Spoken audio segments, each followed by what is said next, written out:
we are delighted to hear at the Red Meat live Twitter rally for Bring Back Our Marine. We're honored to have Miss Jill Tahmooressi. That's how she pronounced her name. And Jill, we are so grateful that you have called, and I don't know of anybody that is within the sound of our voice or in the chat room or subsequent Facebook or Twitter post that will ensue afterwards. It's not in total sympathy with you, but if you would, just share your heart with us just for a few moments, and we'll follow up and ask how we can be of aid and comfort to you. Thank you so much, Bob. First of all, I just want to thank the American public for just being so vocal and active in their support for Andrew. It's been just such a tragic experience that Andrew's going through, and of course the family. But we appreciate all of America following his story, his fight for freedom, and doing whatever they can to help get him released from that Mexican jail. It was literally and as simply as stated, he made a wrong turn.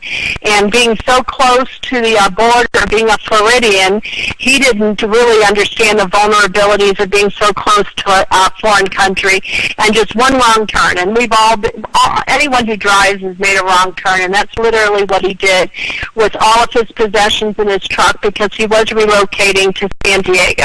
So sad as it is, he's been arrested since April 1st, and he, literally is fighting for his life and fighting for his freedom. So thank you, America, for rallying behind the support to get Andrew released from that Mexican prison.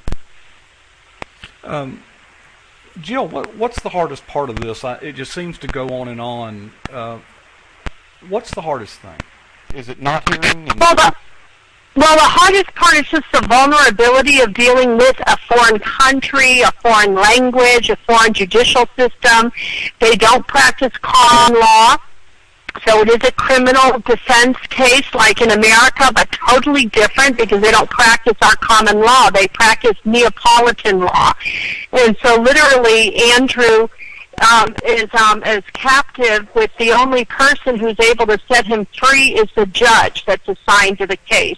So the judge is actually the evidence collector and the one who decides on the fate of Andrew. So that uncertainty of not being familiar with how a judicial system works has been the most difficult to handle in this situation. It must be a nightmare, as a mother, but let me ask you this, Jill. What keeps you going? What keeps me going is my faith.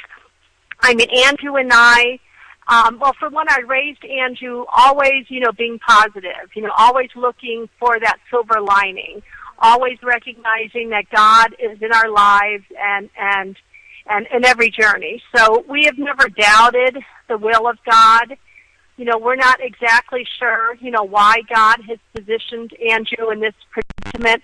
I like to think that he's a Marine and he was used as a warrior to kind of break through and get bloody and bruisey so that those following behind him won't be subjected to the brutality that he was subjected to and survived thus far. And what I mean by that is that night of March 31st, there was no signs at the border.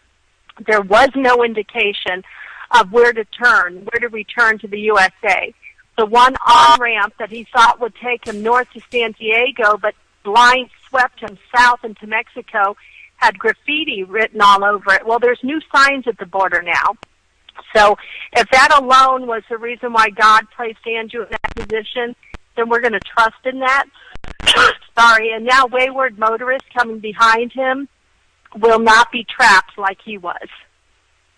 Well, I have seen some of the videos of the signage and the just awkward traffic situation that kind of forces you, once you've turned left, there is no turning back. So, Ms. Tahmooressi, our hearts and our prayers are with you, and we just thank you for sharing your heart and your thoughts with us tonight. And, and God bless you, and may we all work together to bring back our Marine.